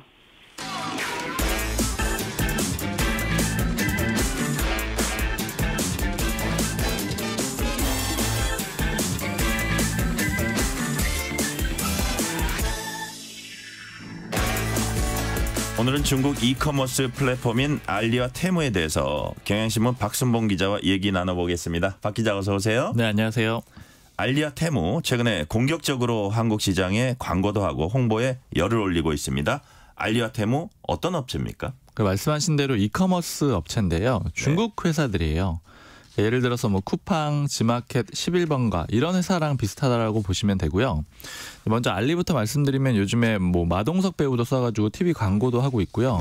한국 시장 굉장히 적극적으로 공략을 하고 있는데 컨셉은 초저가 상품입니다. 이 모기업이 중국의 알리바바인데 이 알리바바는 전 세계 이커머스 시장에서 시가총액 2위거든요. 그러니까 세계 2위라는 얘기죠. 거대 공룡이에요. 그러니까 올해부터 한국 시장에 본격적인 투자를 하고 있습니다. 처음 진출한 게 2018년인데 작년 11월부터 그러니까 작년 말부터 뭐 삼성전자나 CJ제일제당 그러니까 이제 국내 브랜드들을 입점시키면서 좀 주목을 받았고요. 최근에 한국 시장에 고객센터도 열었어요. 그리고 또 알리익스프레스의 한국 법인 임직원이 100명까지 늘어나기도 했습니다. 그러니까 그만큼 한국에 공을 많이 들이고 있다라는 거예요. 테무도 마찬가지인데 그러니까 SNS에 광고 많이 하더라고요. 저도 페이스북 보면은 이제 광고가 굉장히 많이 눈에 띄는데 이 테무도 말씀드린 대로 중국 업체입니다. 여기가 이제 모회사가 핀더더 홀딩스라는 곳인데 여기 시가총액이 269조예요. 이제 물론 저 아까 말씀드린 알리바바보다는 작지만 굉장히 큰 회사고요. 쿠팡이랑 비교를 해보면은 쿠팡이 국내 이커머스 1위 사업자거든요. 근데 여기 시총이 56조 원입니다. 그러니까 여기보다 한 5배 정도 많은 큰 회사라는 거예요. 이렇게 한국에 이 중국 회사들이 공을 들이면서 한국 소비자들의 호응도 있는 상태인데 지난 3월 기준으로 알리 사용자가 859만 명 정도 됐고요. 네. 테무는 824만 명 정도 됐습니다. 그러니까 합치면은 거의 1,700만 명 정도가 되는데 쿠팡이 지금 한 3,100만 명 정도 되거든요. 그러니까 거의 쿠팡의 절반 정도로 이미 따라온 그런 수준이고요. 두 회사의 최근 1년 매출도 한 3조 원 정도로 추산이 되기 때문에 굉장히 빠른 속도로 늘어나고 있습니다. 근데 다만 조금 뭐 하나 짚어볼 거는 이 한국 시장이 해외 이커머스 업체들이 각축장이 되는 그런 꼴이거든요. 왜냐하면 쿠팡도 국내 회사로 알고 계신 분들도 있지만 사실 이제 미국 회사고 또 미국에 상장도 했었더라고요. 그래서 지금 중국 회사들이 한국에서 쿠팡, 미국 회사를 쫓아가면서 경쟁하는 그런 그림이 좀 벌어지고 있습니다. 마동석 씨 지금 최고 배우인데 TV 광고하고 얼마 받았나 이게 살짝 궁금해지는데 그건 뭐 저희가 알 일은 아니고요. 네. 알리테모 왜 이렇게 빠르게 인기를 얻고 있는 건가요? 결국 가격이 싸기 때문에 그런데요. 그러니까 중국 직구를 하다 보니까 굉장히 값이 싼 거예요. 요거는 이제 중국의 물가 상승률을 한번 볼 필요가 있는데 중국 경기가 별로 안 좋잖아요. 그래서 물가 상승률도 굉장히 낮은 수준입니다. 거의 0%대예요. 네. 지난 2월에 소비자 물가 지수가 큰 폭으로 올랐다. 이게 중국의 뉴스였는데 많이 오른 게 몇 %였냐? 0.7% 오른 겁니다. 그러니까 별로 안 올랐고요. 네. 쭉 마이너스였다가 잠깐 반등을 한 거예요. 특히 그러다 보니까 상품 물가도 계속 오히려 하락을 하고 있습니다. 그러니까 쉽게 얘기하면은 중국에서는 1년 전보다 오히려 상품 가격이 싸다. 이렇게 볼 수가 있는 거예요. 그럼 원래도 중국산이라고 하면 제품 가격이 좀 싸잖아요. 싼데 더 싸졌다. 이런 상황이라고 볼 수가 있는 거죠. 그러다 보니까 소비자들 입장에서는 뭐 저렴한 가격에 물건 구매할 수 있는 그런 기회가 되고요. 특히 좀 이색적인 장면도 보이는 게 이제 불량품들 같은 것들도 꽤 있거든요. 근데 그러면 그거 감안해서도 싸다 이런 거예요. 그래서 엄청나게 많이 산 다음에 요거는 괜찮네, 요건 안 괜찮네 이렇게 고르는 그런 컨텐츠가 유행을 할 정도고요. 뭐 예를 들어서 우리가 문구점 가서 사는 검정색 볼펜 요거 똑같이 중국산으로 사면은 우리나라에서는 10자루에 3,000원인데 알리에서 사면 1,700원 정도 합니다. 그러니까 거의 절반 가격으로 파는 거고요. 그리고 이런 업종들도 있더라고요. 요즘에 알리에서 대량으로 구매를 한 다음에 요걸 소분해서 다시 파는 이런 사람들도 등장을 했습니다. 그러니까 워낙 가격이 싸기 때문에 등장하는 여러 가지 모습들이고요. 한국 소비자들이 이렇게 많이 좀 사용을 하다 보니까 직구의 형태도 좀 많이 달라졌습니다. 원래 미국에서 많이 샀는데 요즘에는 중국이 가장 많이 직구를 하는 그런 나라로 좀 떠오르기도 했어요. 네. 소비자 입장에선 이제 저렴한 금액에 살 수 있으니까 그 좋은 거잖아요. 네. 근데 알리와 테무에서 파는 상품들에 문제가 많다 이런 얘기들이 있어요? 맞아요. 어제 대표적으로 서울시가 발표를 했는데 이 두 회사에서 판매되는 어린이용 제품을 검사를 해봤더니 유해 물질이 많이 나왔다라는 거예요. 이번에 검사한 건 9개 제품인데 슬라임이라고 해가지고 액체 괴물, 그러니까 아이들이 많이 이렇게 던지면서 갖고 노는 그런 액체 괴물 있고 네. 또 어린이 완구, 필통, 샤프 펜슬 이런 거 학용품 9개 검사를 했더니 이 중에 5개 제품에서 가습기 살균제 성분하고 붕소가 검출이 된 겁니다. 그리고 어른들이 많이 찾는 그 피규어 제품에서도 이 환경 호르몬 수치가 높게 나타나는 그런 이제 물질들이 또 검출이 되기도 했습니다. 그리고 이게 처음이 아닌 게 지난달 7일에도 장신구를 그 세관에서 검사를 해봤더니 404개 제품 중에서 96개가 기준치 초과하는 발암 물질이 검출이 되기도 했습니다.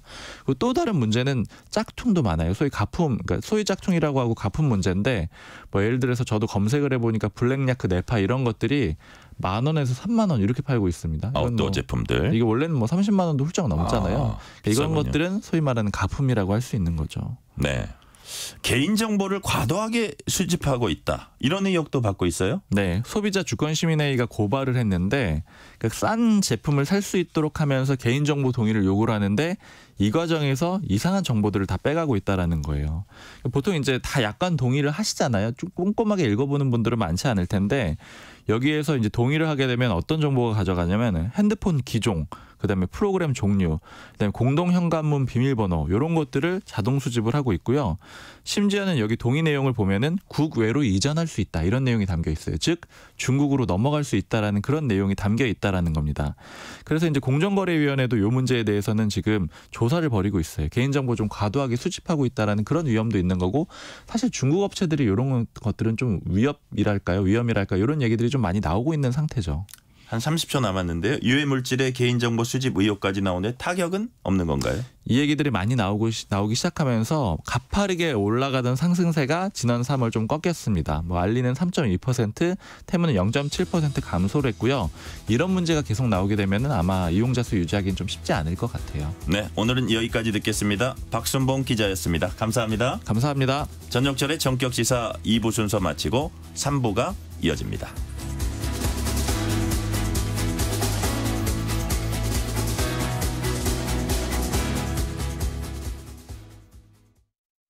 잠시 후 8시 반부터 일부 지역국에서는 해당 지역 방송을 보내드립니다.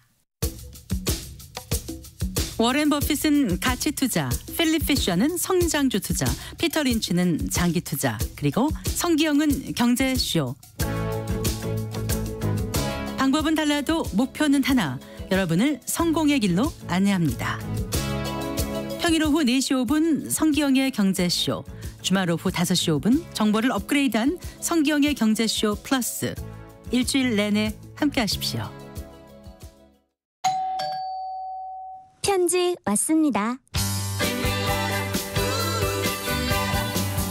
퇴근길 지친 당신에게 힘이 되는 뉴스를 전해드립니다. 매일 저녁 당신과 함께 읽는 세상 이야기. KBS 1라디오 뉴스레터 K. 지금 시각은 8시 30분입니다. KBS.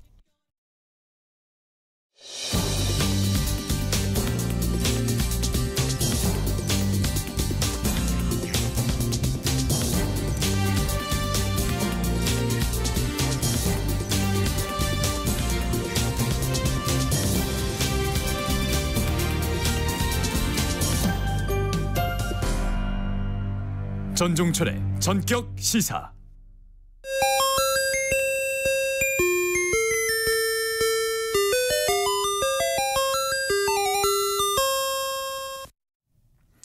이번 주 뜨거운 정치 키워드를 알아보는 정치 공부 시간입니다. 윤석열 대통령이 어제 기자회견을 놓고 정치권에서 다양한 평가들이 나오고 있습니다. 오늘의 키워드, 대통령의 기자회견입니다. 이종훈 정치평론가 나오셨습니다. 평론가님 어서 오세요. 네, 안녕하세요. 윤 대통령이 어제 기자회견, 정치평론가로서 어떤 대목이 가장 인상적이었습니까? 뭐 역시 부인 김건희 여사 관련 의혹 부분에서 이제 처음으로 사과를 한 대목이 아니었나 이렇게 생각을 합니다. 제 아내의 현명하지 못한 처신으로 국민께 걱정을 끼쳐드린 부분에 대해서 사과드린다, 이런 이제 말을 했고요. 사실은 이게 이제 사과 인정하면 이게 법적으로도 나중에 뭔가 이렇게 책임을 져야 될 수도 있기 때문에 역시 법조인답게 이 표현을 계속 좀 안 써온 거 아니냐, 이런 이제 분석이 있기도 했었죠, 그동안에. 그래서 뭐 그동안 유감, 송구, 죄송이란 표현을 쓰긴 했지만 사과라는 단어는 입에 올리질 않으셨는데 이번에는 이제 그 발언을 한 것이 조금 눈에 띄었습니다. 네. 기자회견은 대통령이 국민과 소통하는 통로라고 할 수 있습니다. 그러다 보니까 역대 대통령이 기자회견을 몇 번이나 했는지 언론이 관심을 갖고 봅니다. 역대 대통령 가운데 기자회견 가장 많이 했던 대통령 누군가요? 김대중 전 대통령하고 노무현 전 대통령이 약 한 150번 정도 이렇게 이제 직접 브리핑, 기자회견을 가진 것으로 일단 기록은 돼 있습니다. 이명박 전 대통령도 한 20번 정도 이렇게 현안 설명을 이제 갖기도 했었고, 문재인 전 대통령이 10번 정도 그렇습니다. 그리고 신년 기자회견이 특히 이제 대통령의 기자회견 중에서는 가장 관심을 많이 끄는 그런 기자회견 아니겠습니까? 그걸 기준으로 해서는 노무현 전 대통령 같은 경우에는 거의 해마다 기자회견을 다 가졌던 그런 상황이고, 김대중 전 대통령하고 김영삼 전 대통령은 재임 기간에 총 3번 신년 기자회견을 진행을 했고, 다른 이제 경우는 다른 방식으로 조금 진행하는 그런 모습을 보이기도 했습니다. 반면에 역대 대통령 가운데 기자회견 가장 적게 한 대통령은 누군가요? 뭐 김영삼 전 대통령이 5회 이렇게 기록이 돼 있긴 합니다. 이게 뭐 조금 이례적이다, 뭐 이런 이제 좀 그런 관점에서 보는 이제 시각도 없진 않은데요. 이유가 뭔가요? 글쎄요, 뭐 김영삼 전 대통령은 뭐 사실은 굳이 뭐 이렇게 기자회견을 하지 않아도 그 당시에 김영삼 전 대통령이 청와대에서 했던 얘기들이 뭐 거의 실시간으로 알려지다시피 하고 그래서 그랬군요. 뭐 좀 그랬던 거 아닌가 싶기도 합니다. 어찌됐건. 그리고 뭐 아무래도 대통령마다 좀 스타일이 다르기 때문에 소통의 스타일이 좀 달랐다, 이렇게 봐야 될 것 같고. 근데 그 당시에 무슨 뭐 군 뭐라 그럴까요? 그 군에 대한 어떤 뭐 하나의 척결이라든가 하나의 척결이라는데 금융실명제, 국직국장한 게 많았는데 그럴 때는 딱 나타나셨죠. 그렇죠. 그런 계기 나타나셨고, 그런 중요한 계기 아니면 잘 그렇게 빈번하게 가지신 편은 아니고요. 뭐 박근혜 전 대통령도 그 해외 정상하고 함께한 뭐 회견이라든가 또 담화문 발표 이런 걸 제외한 단독 기자회견은 신년 기자회견 3차례, 불과했던 것으로 그렇게 좀 돼 있습니다. 이명박 전 대통령 조금 전에 한 20번에 걸쳐서 이제 소통을 했다라고 말씀드렸는데 그런데 이 국민하고 소통 차원에서 한 기자회견은 3번이었습니다. 그리고 특별히 계기가 있을 때 예를 들어 쇠고기 광우병 파동 때나 동남권 신공항 건설 백지화 이런 현안이 있을 때였습니다. 네. 대체로 보수 정당이 좀 소통에 인색한 편이었다. 뭐 이렇게 보수 출신 대통령이 소통에 좀 인색하신 편이었다 이렇게 평가를 내릴 수 있을 것 같습니다. 네. 자, 대통령 기자회견은 국민적 관심도 높고 생방송처럼 이렇게 준비할 사항도 많다 보니까 통상 며칠 전에 예고가 됩니다. 네. 그런데 예고됐던 기자회견이 취소됐던 경우도 있죠. 뭐 가장 최근에 기억이 아마 다 나실 거라고 좀 보는데 문재인 전 대통령이 2022년 1월 신년 기자회견을 갑자기 취소를 했죠. 당시 이제 중동 3개국 순방을 마치고 귀국한 상태였고 청와대 비서실이 기자회견 준비 뭐 열심히 하고 있다 이런 보도까지 막 다 나왔었거든요. 그런데 갑자기 이제 취소를 했는데 공식 설명은 그 당시에 이제 코로나19를 이제 이유로 들었습니다. 방역에 이제 집중해야 되는 상황이어서 매우 아쉽지만 취소한다 이렇게 이제 얘기가 좀 이제 그때 나왔었던 바가 있고요. 그런데 그 당시에 사실은 임기 말일이잖아요. 그런데 국정 성과가 충분하지 못해서 뭐 그랬다 이런 얘기도 좀 있고 좀 그렇긴 합니다. 네. 자. 기자회견이라고 해서 다 같은 형식은 아닙니다. 현장에서 기자들이 자유롭게 이제 질의할 수도 있지만 질문할 기자 질문 내용을 사전에 조율하는 경우도 있었습니다. 또 기자뿐 아니라 시민 패널이 참여하는 경우도 있었고요. 네. 역대 대통령 기자회견 중에 특징적이었던 거 어떤 것들이 있었나요? 뭐 신년 기자회견 시작한 건 박정희 전 대통령 때부터긴 합니다. 네. 그 전에는 이제 국회에서 주로 이제 시정연설 방식으로 하다가 1968년에 처음으로 이제 기자회견 방식을 도입을 했는데 그 당시에는 뭐 역시 좀 이제 약간 좀 짜여진 대로 그래서 질문도 정해놓고 하는 뭐 이런 식으로 그렇게 했죠. 이거는 뭐 이제 전두환 노태우 전 대통령 그러니까 네. 군사정권 시절에 계속 이런 식으로 이제 진행을 했던 바가 있고 김영삼 대통령 때 들어와서 조금 변화가 생겼습니다. 청와대가 질문을 대략 정리를 이제 하긴 했어요. 범주를 정하는 거죠. 네. 구체적인 질문 내용은 이제 기자들이 이제 만들어서 하는 이제 그런 형태로 좀 약간 변화가 있었고, 대통령이 국민 앞에서 직접적으로 질의응답하는 그런 방식을 택한 거는 김대중 전 대통령이 처음입니다. 네. 그리고 이제 미국식으로 뭐 기자들이 막 손들면 대통령이 선택하는 그런 방식은 노무현 전 대통령 때부터 시작이 됐고 네. 그러다가 이명박 정부 때부터는 다시 좀 각본에 따라 하는 방식으로 약간 좀 후퇴하는 그런 상황이고 요즘은 약간 좀 절충한 형태로 하는 것 같죠. 네네. 자, 질문을 거부하거나 특정 언론사 배제했던 경우도 있었나요? 네. 아무래도 이게 정권의 성향상 그 본인들의 성향하고 다른 매체들한테는 좀 기회를 덜 주는 그런 방식으로 좀 대응을 해왔다라고 좀 봐야 될 것 같고요. 그 문재인 전 대통령 시절도 노무현 전 대통령 때처럼 이렇게 기자들이 막 손을 들면 대통령이 선택하는 방식으로 이렇게 진행을 했었는데요. 네. 보수 매체 기자들을 또 잘 선택을 하질 않으셨어요.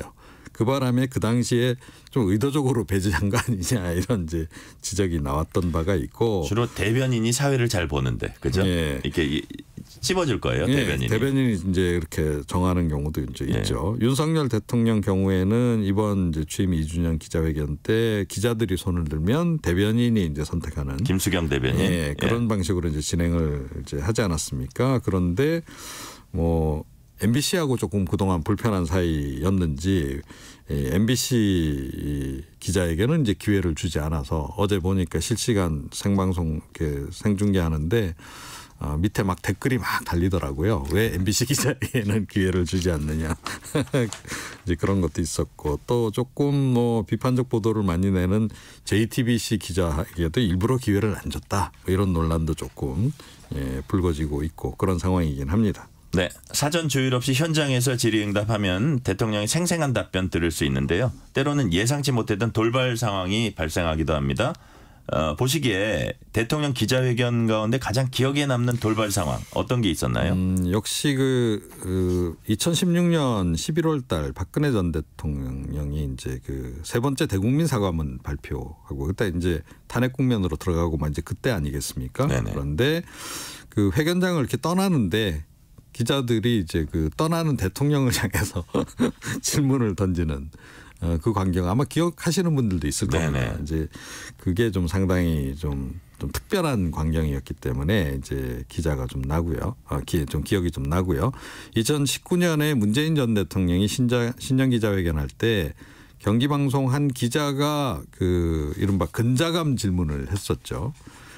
경제정책 기조 바꾸지 않고 변화를 하지 않는데 그 자신감 어디서 나오는 거냐. 뭐 이렇게 약간 좀 돌발성 질문을 이제 던진 바가 좀 있습니다. 이게 그 이후에 이제 근자감 패러디가 굉장히 많이 또 나오기도 했었고 그런데 그 해당 기자가 또 그 이후에 또 보직 변경이 되는 바람에 사표도 제출하고 뭐 이래서 좀 논란이 꽤 됐던 바가 좀 있었죠. 네. 네. 그 방송국이 재승인이 안 됐죠? 그 다음에. 네, 그것도 역시 좀 언론 탄압이 이뤄진 거 아니냐. 그 당시 논란이 좀 그거와 있었습니다. 직접적인 관련은 잘 모르겠습니다만 그런 일이 또 있었습니다. 자, 그렇다면 미국과 유럽 등 서구 민주주의 국가에서 대통령이나 총리 기자회견 형식이나 내용 측면에서 우리나라와 다른 점이 좀 있나요? 뭐 아무래도 이제 미국 대통령이 이제 기자회견 어떻게 하느냐가 많이 비교가 되죠. 네. 그러니까 선진국 가운데 대통령 제도 뭐 유지하고 있는 나라가 미국하고 한국 정도밖에 없으니까요. 근데 아시다시피 미국 대통령은 뭐 백악관에 이제 브리핑 룸에 이제 이렇게 좀 수시로 이렇게 들리잖아요. 네네. 뭐 현안이 있을 때도 가기도 하고 그러면 이제 기자들이 막 손을 들어서 질문을 이제 하면 이렇게 지정을 하죠. 그래서 이제 답변을 이제 하게 되는 이제 이런 식으로 이제 문답이 비교적 굉장히 자유롭게 진행되는 것. 뭐 우리나라 대통령도 그래야 된다라는 얘기가 이제 계속 있어 왔죠. 그래서 이제 노무현 전 대통령 같은 경우에 이제 이렇게 시도했었고 문재인 전 대통령도 시도를 하긴 했었는데 이게 뭐 완전히 지금 아직까지 정착이 돼 있다 이렇게 좀 보긴 어려운 거죠. 네. 그리고 일본하고 이제 영국 총리 같은 경우에는 뭐 형식을 갖춘 기자회견을 이제 갖기도 하고요. 그 이외에 또 이제 유명한 게 출퇴근할 때 보통 관저 앞에 쭉 기자들이 이렇게 대기하고 있잖아요. 네네. 그러다가 막 돌발 질문을 막 던지지 않습니까? 그러면 이제 총리가 그거에 이제 답변을 하기도 하고 하죠. 이게 이제 이른바 도어 스태핑. 네. 예. 그래서 윤석열 대통령이 임기 초반에 이제 실행했던 적이 있던 그런 방식입니다. 백악관 브리핑 룸 가면 사실상 메이저 업체들이 메이저 언론사죠. 그리고 딱 자리가 정해져 있어요. 기자들 어떤 서열이 쫙 서열이 확실해가지고 고참 기자가 딱 우선 고참 기자가 가장 대통령 눈에 잘 띄는 자리에 있고 예를 들어서 지금은 출입하지 않지만 UPI의 헬렌 토마스 그렇죠. 고령의 여기자죠. 헬렌 토마스로 시작해서 헬렌 토마스로 끝나고 헬렌 더 이상 질문 없어요 하면 그 브리핑은 끝나는 겁니다. 그렇죠. 그리고 그렇게 또 그런 고령자 예우가 있어요. 또 그렇죠. 미국에. 그리고 이제 자리도 딱 49석밖에 없잖아요. 그러니까요. 그래서 사실은 용산 대통령실의 브리핑룸도 이제 미국식으로 해서 49석 이렇게 만들었는데 그러니까 대통령이 다 개별 기자들을 다 알아요. 네네. 그러니까 누구한테 특정해서 그냥 어떤 매체를 배제해서 누구를 제외시킨다거나 이러기도 좀 어렵고 이제 그렇습니다. 그런 쪽으로 우리도 좀 많이 좀 성숙해져야 하지 않을까 이렇게 생각합니다. 노무현 전 대통령 시절에 검사와의 대화 이건 뭐 기자회견은 아니었지만 또 소통의 방식이었어요. 네. 이유가 뭐였고 결과가 어땠습니까? 그 당시에 이제 늘 검찰 개혁은 어떤 정부에서든 최근에 많이 화두가 되고 있지 않습니까? 네네. 이제 그 당시도 이제 그런 맥락이었다라고 이제 봐야 되는데 2003년 이제 3월 9일 노무현 전 대통령이 이제 평검사하고 토론회를 이제 가졌고 TV로 생중계가 됐죠. 검찰 수뇌부에 이제 좀 권력이 너무 과도하게 집중돼 있는 거를 좀 분산시키겠다. 네. 개별 검사 독립성 이제 보장하는 방향으로 이제 검찰 개혁을 그 당시 추진하고 있었는데 노 전 대통령 입장에서는 좀 젊은 평검사들이 그러면 지지를 해주지 않을까 이렇게 해서 그때 이제 그 행사를 준비를 했던 건데 좀 의외로 또 이렇게 날카로운 질문들이 나오고 해가지고 좀 분위기가 상당히 좀 설전이 오가기도 하고 예, 뭐 그런 일이 좀 있었죠 그 당시에. 네. 오늘은 여기까지 듣겠습니다. 정치공부 지금까지 이종훈 평론가였습니다. 감사합니다. 네. 지금 시각 8시 44분입니다. 이 시각 교통정보입니다. 서울 시내에서는 올림픽대로 하남 방향 여의하류 1, 2차로에서 사고 났습니다. 이 여파로 주변으로 정체고요. 강변북로 구리 방향 방화대교에서 양화대교까지 막히고 더 가서 서강대교에서 반포대교까지 속도 떨어집니다. 북부간선도로 구리 쪽으로 원릉분기점에서 구리나들목까지 정체고요. 분당 수서로 청담대교 방향 복정부터 탄천 1교까지 20분 정도 걸립니다. 고속도로는 수도권 제일순환고속도로 일산에서 판교 방향 계양부터 송내까지 막히고요. 더 가서 안양터널 1차로에선 사고도 났습니다. KBS 교통정보센터에서 유하영입니다.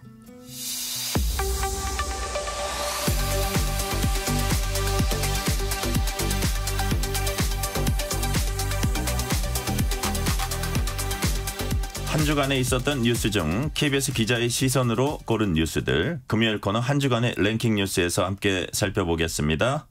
오늘은 황정호 기자를 대신해서 KBS 경제부 오대성 기자와 함께합니다. 오 기자 어서 오세요. 네, 안녕하세요. 첫 번째 뉴스입니다. 당근마켓이나 번개장터와 같은 온라인 중거래 하시는 분들 많은데 그동안 허용되지 않았던 건강기능식품도 이제 개인 간에 사고 팔 수 있게 됐어요. 네, 이제 명절이나 생일 때 이제 선물로 건강기능식품들 참 많이 받거든요. 근데 이게 참 고마운데 나한테 또 필요 없는 경우가 많아요. 그래서 그동안은 이제 남한테 팔고 싶어도 팔 수가 없었습니다. 지금까지는 이제 영업신고를 한 건강기능식품 판매업자 그리고 약국만 판매할 수 있었는데요. 그 이유가 개인 간 거래를 허용하면 안전성 그리고 유통 건전성이 훼손될 수 있다는 이유였습니다. 하지만 식품의약품안전처가 국무조정실 규제심판부에 건강기능식품의 개인 간 거래에 대한 개선 권고를 반영해서 1년간 한시적으로 건강기능식품 개인 간 거래 시범사업을 시작을 했습니다. 할 수 있는 곳이 딱 두 곳인데요. 당근마켓 그리고 번개장터입니다. 네네. 다만 주의할 점들도 꽤 있습니다. 이들 플랫폼에서 거래할 수 있는 건강기능식품은 일단 개봉되지 않은 상태여야 하고 제품명과 표시사항을 모두 확인할 수 있어야 합니다. 그리고 또 보관 기준이 실온 또는 상온인 제품으로 소비기한이 6개월 이상 남은 제품만 거래할 수 있고요. 냉장 보관이 필요한 건강기능식품은 거래할 수 없습니다. 그리고 또 개인이 자가 소비를 목적으로 해외 직구 또는 구매 대행을 통해서 국내에 반입한 식품도 거래 대상에서 제외됩니다. 그렇다고 무작정 많이 할 수 있는 것도 아니고 횟수 제한이 있습니다. 개인별로 판매 가능한 횟수는 연간 10회 이하로 그리고 누적 판매액은 30만 원 이하로 제한을 해서 영리 목적의 지나친 개인 판매는 방지하기로 했습니다. 일단 시범 사업인 만큼 식품의약품안전처는 1년간 해본 다음에 그 결과 분석하고 나서 이거를 제도화할지 결정하겠다고 밝혔습니다. 네, 두 번째 뉴스입니다. 최근 서울 아파트 매매 거래 건수가 많아지고 있다고 합니다. 그런데 값싼 아파트 찾기가 점점 더 어려워진다고요. 예, 맞습니다. 서울 아파트 값이 오르면서 6억 원 미만의 아파트를 찾기가 점점 어려워지고 있는데요. 부동산 정보 제공 업체 경제만랩이 국토교통부의 실거래가 공개 시스템을 분석한 결과입니다. 올해 1분기에 서울 아파트의 매매 거래 9천여 건 가운데 6억 원 미만 아파트의 거래량은 2,100여 건으로 비율로 보면 한 23% 정도 됩니다. 이 같은 비중은 국토부가 관련 통계를 집계하기 시작한 지난 2006년 이래 1분기 기준으로는 가장 낮은 수치입니다. 1분기 기준으로 서울 지역의 6억 원 미만 아파트 거래 비중은 2007년에는 95%였습니다. 거의 대부분이 6억 원 미만 아파트였는데 이게 시간이 갈수록 이 비율이 점점 낮아지더니 2018년에는 60%, 2019년 62%, 그리고 2020년에는 52%, 그리고 21년에는 28%까지 하락했습니다. 금액대별로 보면요. 6억 원 이상 9억 원 미만이 한 27% 정도 되고 그리고 이때가 제일 많은데 9억 원 이상에서 15억 원 미만이 전체의 30% 정도로 거래가 가장 많습니다. 이렇게 보면은 점점 서민들이 서울에서는 보금자리 마련하기가 점점 힘들어지고 있다. 이렇게 볼 수 있겠습니다. 세 번째 뉴스입니다. 스마트 뱅킹 요즘 노년 세대들도 자주 이용합니다. 그런데 모바일 뱅킹 이용하면서 잘못 송금하는 사례가 늘고 있다고요. 예, 맞습니다. 좀 앵커님은 이거 모바일 뱅킹 자주 사용하시나요? 예, 좀 뭐 하긴 합니다. 네, 저도 많이 이용하는데 예금보험공사가 2021년 7월부터 차고 송금 반환 지원 제도 뭐 이런 걸 합니다. 뭐냐면 제가 잘못 송금했을 때 예보에 전화를 하면은 이 절차를 거쳐서 다시 반환해 주는 그런 제도인데요. 지금까지 한 1만 4천 건 정도의 지원을 했다고 해요. 네. 근데 여기에서 살펴봤더니 차고 송금 발생한 경우가 87%였는데 그중에서 모바일 앱을 이용할 때 발생한 경우가 64%로 대부분이었다고 합니다. 네.